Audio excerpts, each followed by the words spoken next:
Alô, alô, minha gente. Primeiramente, boa tarde a todos, né? Só fazer aqui um teste se tá passando o slide antes da gente conversar. Ok, tá passando. Primeiramente, boa tarde a todos. Eu sou o Dr. Ivaldo Calado, sou médico e hoje vamos conversar um pouquinho sobre transtorno obsessivo compulsivo, desde os aspectos epidemiológicos, quadro clínico e, de maneira mais sucinta, de maneira mais breve, a parte terapêutica, a parte do tratamento. Essa apresentação não há qualquer tipo de vínculo, de conflito de interesse por minha parte. Todas as imagens que estão aqui são úteis para explorar o tema abordado. Não há qualquer tipo de vínculo vinda pela minha pessoa em relação ao tema que está aqui a ser abordado, ok? Bem, eu dividi essa apresentação nesses, uh, uh, nesses 6 pontos, né? Mas a parte introdutória, né? A definição de TOC, que é o transtorno, e o significado que esse transtorno tem na, no dia a dia, né? Na população, né? O impacto que esse transtorno tem, né? A epidemiologia, né? Quais são os achados epidemiológicos do transtorno obsessivo compulsivo. Veremos o diagnóstico, né, em particular as características clínicas desse transtorno e, por fim, a terapêutica, o tratamento, quais são as medidas medicamentosas, quais são as medidas não medicamentosas para tratar o transtorno obsessivo compulsivo. Introdução, definição e importância do TOC. A gente tem que entender, primeiramente, que o transtorno obsessivo compulsivo ele é caracterizado por obsessões e ou compulsões. Antes da gente adentrar mais a fundo nas definições de obsessões e compulsões, a gente tem que ter em mente que o TOC é um transtorno da dúvida. Isto é, são comportamentos que, se o paciente não vier a fazer, isso vai desenvolver nele um quadro de ansiedade, de desconforto, de angústia, de preocupação, de inquietude, irritabilidade. Então, a dúvida permeia sobre esse paciente, ok? Se eu não lavar minhas mãos, eu corro o risco de pegar alguma infecção, de pegar alguma comorbidade, alguma doença, um câncer, né? Todas essas esferas que a gente vai conversar a partir de agora caracteriza esse cerne, esse coração do TOC, do transtorno obsessivo compulsivo do TOC, que é a dúvida, a angústia que se alimenta dessa dúvida, e mais dúvidas gera mais obsessões, gera mais compulsões, e assim vai esse looping, esse ciclo repetitivo, repetitivo, repetitivo, que gera mais e mais e mais ansiedade, desconforto, e assim vai, ok? Por isso que eu coloquei aqui, toque é tudo aquilo que você não faz e te causa sofrimento. Isto é, se eu não realizar o comportamento, que é a compulsão que a gente vai ver já agora, isso vai me dar mais desconforto, mais ansiedade, eventualmente outras comorbidades no toque, né, que a gente destaca, que a gente vai destacar mais à frente. Então, toque tudo aquilo que você não faz e te causa sofrimento, te causa apreensão, te causa desconforto. Pronto. Por isso que eu coloquei aí, né? Medo, ansiedade, doença da dúvida, caracterizado por obsessões e pensamentos repetitivos e compulsões rituais. Então, vamos definir agora, sim, o que se trata de obsessão, o que é obsessão e o que é compulsão.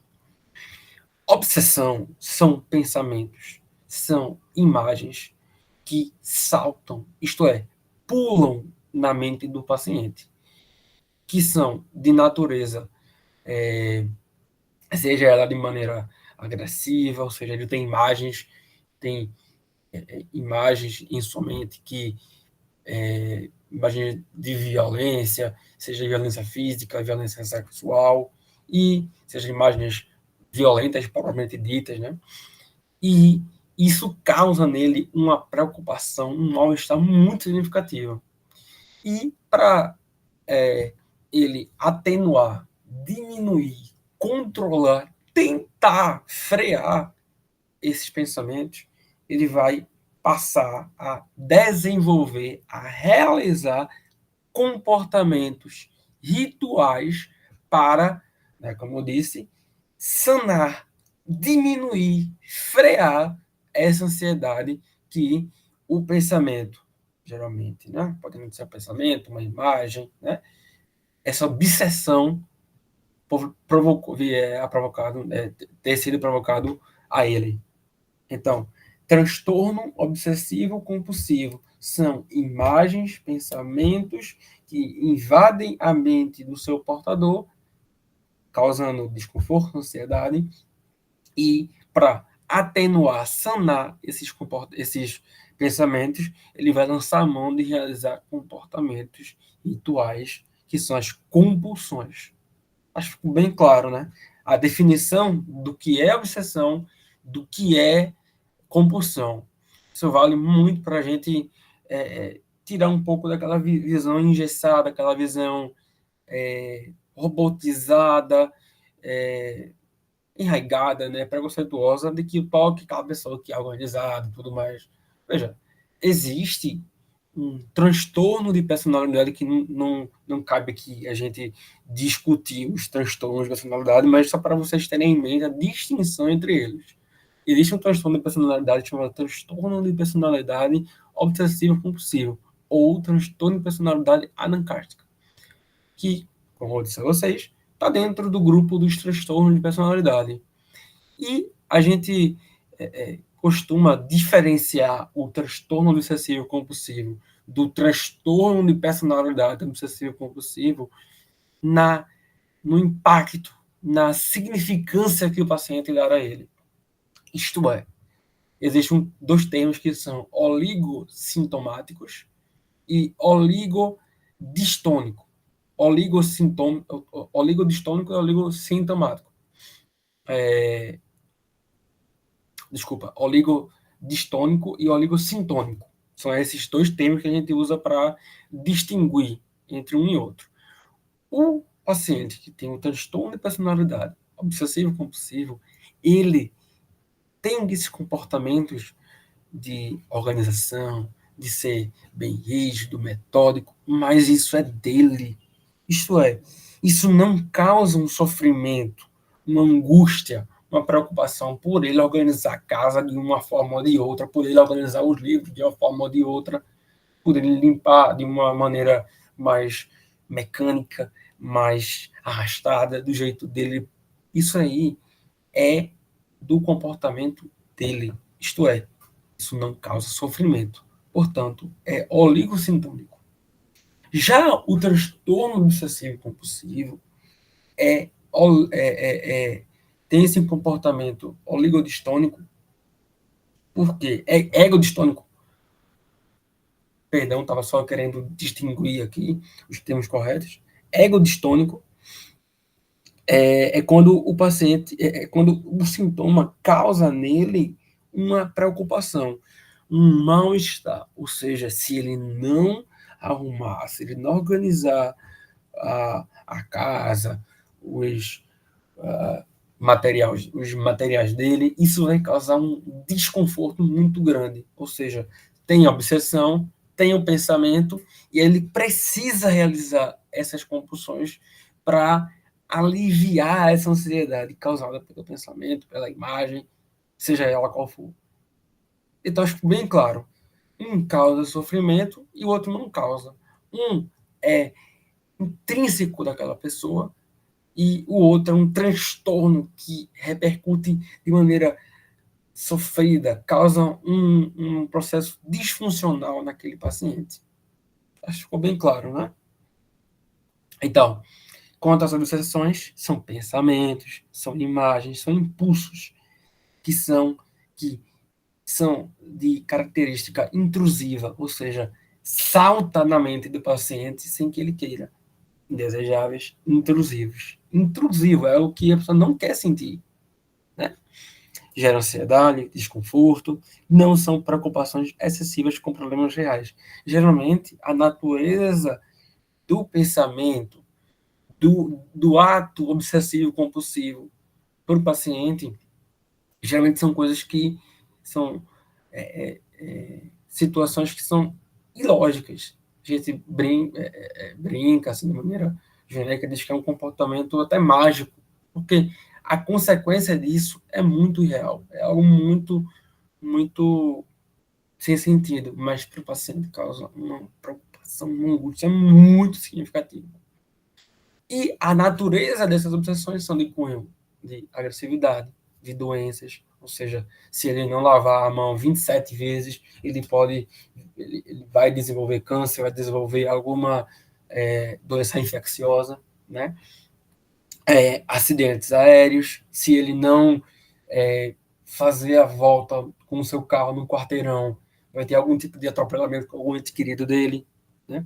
Medo de ferir ou matar, justamente muitos pacientes têm o medo de segurar, de pegar objetos cortantes, com receio de que o ato de pegar corre algum risco dele vir a cortar, machucar algum ente querido, alguma criança, algum parente próximo a ele.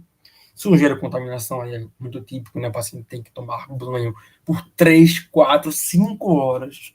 O paciente chega ao ponto do paciente secar uma caixa d'água para ele se sentir perfeitamente limpo para que não venha a desenvolver uma doença infecto-contagiosa, né?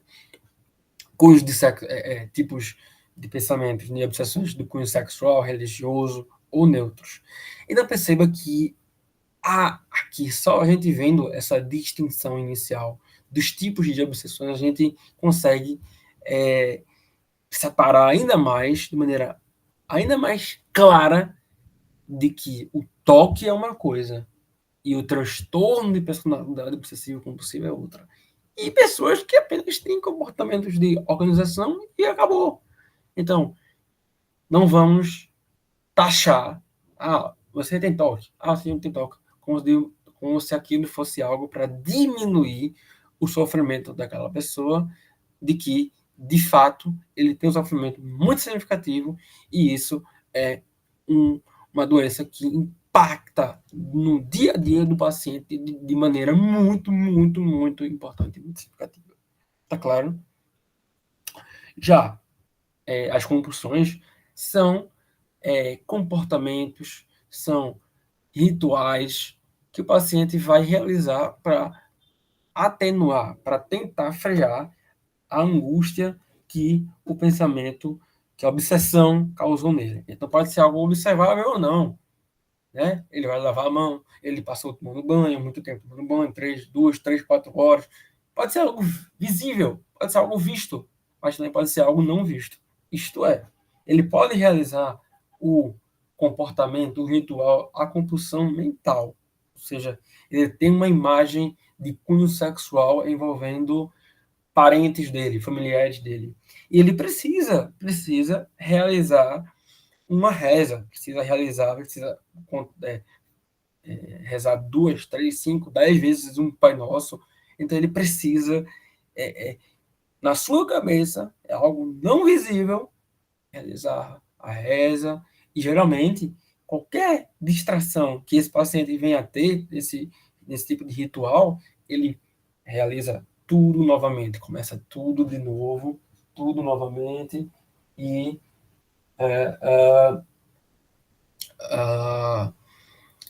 começa tudo de novo, e vai, e vai, e vai.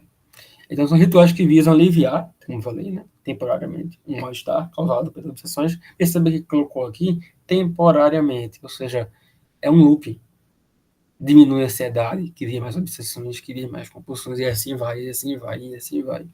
Aí, principais compulsões, comportamentos são verificação, ordenação, simetria, checagem, autoexame físico, limpeza, lavagem das mãos, contagem, repetição e colecionismo. Então, perceba que agora fecha o que a gente viu no começo, que são as obsessões, o que são as compulsões, e a gente vai ver agora o impacto, né? Perceba que o toque, aqui ele colocou na 10ª colocação, mas é sabidamente conhecido que o toque é uma das 20 doenças mais incapacitantes no mundo. Para vocês terem ideia, o tempo do diagnóstico que o paciente recebe de toque e o período da primeira manifestação sintomática do transtorno, levam-se 8 anos. Então, perceba que são 8 anos de sofrimento e o paciente muitas vezes não tem noção, não sabe do que é o toque, né? Tem apenas aquela visão errada e distorcida do que é, de fato, um transtorno obsessivo compulsivo. Claro.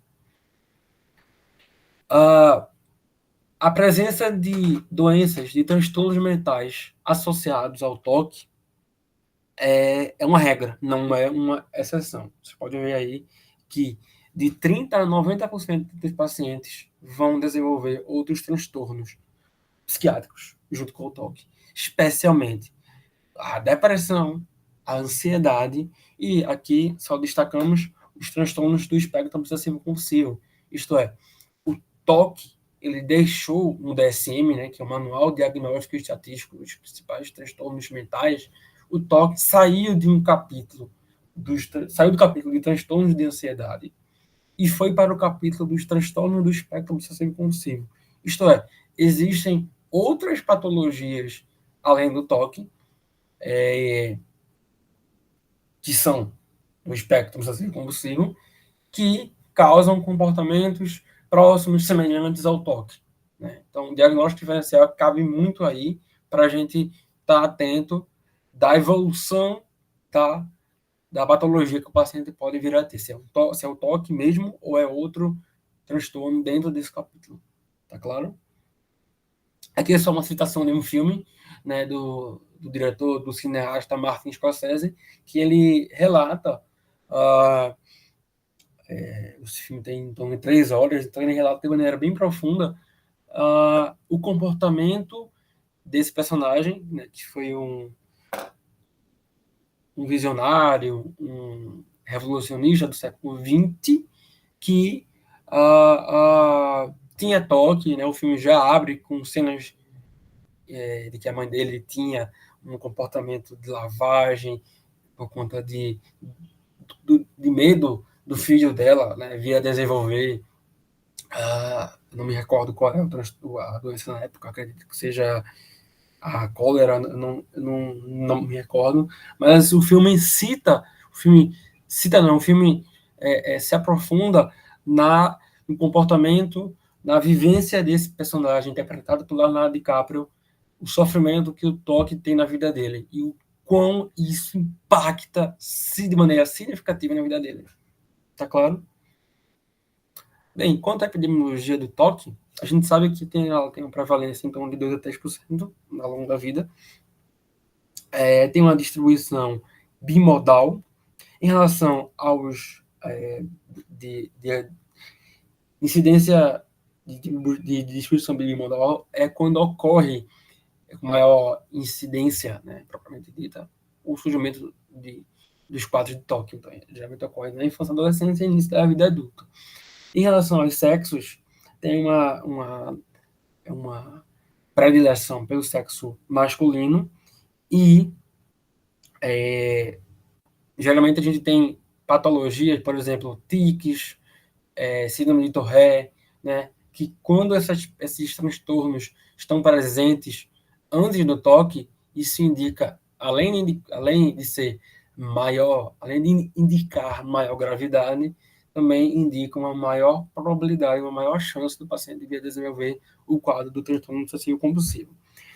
O quadro do toque em si é um transtorno de cunho flutuante e crônico. Isto é, ele vai caminhar por períodos de melhora, piora, associados principalmente a transtornos de ansiedade e depressão, mas ele tende a ser algo crônico. Isto é, a gente não tem cura, mas a gente tem medidas para tentar frear, tentar controlar e, acima de tudo, proporcionar uma maior e melhor qualidade de vida para o paciente. Isto é, que ele consiga viver com menos e menos sofrimento com esse transtorno que a gente viu que incapacita demais seu portador. Quanto ao diagnóstico, basicamente, a gente já viu, né, que são as obsessões. A gente só tem aqui um cunho mais técnico, né, que é segundo o DSM-5. Então, obsessões são pensamentos, impulsos ou imagens recorrentes, persistentes, que causam preocupação, ansiedade, mal-estar, sofrimento do paciente. O paciente tenta lutar contra esses pensamentos, ignorá-los, suprimi-los, tantas imagens, né, e tal. E a partir de quê? A partir de comportamentos. São as compulsões, que são comportamentos repetitivos, que o indivíduo se sente compelido a executar em resposta a uma obsessão. Isto é, ele precisa realizar essas compulsões para atenuar, frear essas obsessões. Os comportamentos visam, como falei, prevenir ou reduzir a ansiedade ou o sofrimento, ou evitar algum evento ou situação temida, né, que pode estar associado, geralmente está, à obsessão. E o item B, né, que é o componente disfuncional, o componente de sofrimento, que é o que distingue o que a gente viu, a parte do TPOC, do transtorno de personalidade obsessiva compulsiva, né? Que lá não causa um sofrimento. É algo egocintônico, é algo dele, sintonia dele. E aqui é algo, tem um componente de ser egodistônico, disfuncional, compromete o dia a dia, a vida dele. Em relação ao manejo, em relação ao tratamento do transtorno obsessivo compulsivo, a gente tem algumas modalidades, alguns meios para tratar esse paciente. Psicoeducação é fundamental para a maioria dos transtornos mentais, especialmente pelo fato dele entender quais são as justificativas, por que o paciente tem um toque. Isto é, ele se culpa muito pelo fato de ter pensado, mas ter o entendimento de que o transtorno, as obsessões são componentes intrusivos, ou seja, ele não quer pensar naquilo, ou seja, não existe qualquer tipo de culpa, remorso, mas não deveria existir, né? Já que é um transtorno que tem esse componente de ser intrusivo, indesejável, né? Então, a psicoeducação é muito importante para ele compreender isso. A utilização de medicações, né, de psicofármacos, é fundamental. A psicoterapia, especialmente a TCC, a terapia cognitivo comportamental, junto às medicações, em particular o GISRS, inibidores seletivos da recaptação de serotonina, melhor dizendo, a principal, o tratamento de primeira linha para o toque. Junto, posteriormente, com medidas de neuromodulação não invasiva e até mesmo neurocirurgia, são reservadas para pacientes que têm um componente refratário resistente ao tratamento. Isto é, já foram utilizadas, por exemplo, 2 ISRS diferentes, já foram utilizados outros medicamentos para tentar controlar o toque, e a melhora foi ou muito muito insignificante ou foi uma melhora parcial, não teve uma melhora plena do quadro sintomático dele com as medicações já utilizadas. A gente parte aí sim a usar a neuromodulação não invasiva, né? E a neurocirurgia. Como disse a vocês, tratamento de primeira linha engloba psicofármacos e TCC, terapia cognitivo-comportamental. Psicofármacos, particularmente, a gente destaca os ISRS, que são medicações mais modernas, mais bem toleradas, são seguras, com menos efeitos colaterais, né? E, tipicamente, no toque, a gente utiliza doses acima do limite indicado, por exemplo, de administração de ansiedade. Vou passar aqui, mas já a gente volta. Aqui a gente tem fluoxetina, são os exemplos de SRS, né? Fluoxetina, sertralina, fluvoxamina, paroxetina, citalopram, escitalopram. Todos esses 6 SRS demonstraram resultados significativos melhora significativa no transtorno obsessivo compulsivo. Né? Nenhum deles teve uma melhora entre si. Não, todos tiveram impacto, eficácia comprovada de maneira igual. Eu estava dizendo a vocês em relação à dosagem, que a gente utiliza dosagens acima dos recomendados. Isto é, fluvoxamina, a gente tem aí em torno de 100 a 300 miligramas ao dia. A gente sabe que nos quadros de transtorno de ansiedade a gente pode vir a utilizar 100 a 200 miligramas. Percebe que a gente já pode usar acima do recomendado nesse transtorno de ansiedade, em torno de 250, 300, 350. Tem pacientes que podem vir a chegar até 400 miligramas diárias de fluvoxamina. Então, você sabe que a gente usa, de fato, doses acima do recomendado. Idem a fluoxetina, 20 a 80 miligramas. A gente já caminha em 60 miligramas, a gente já pensa num quadro de refratariedade.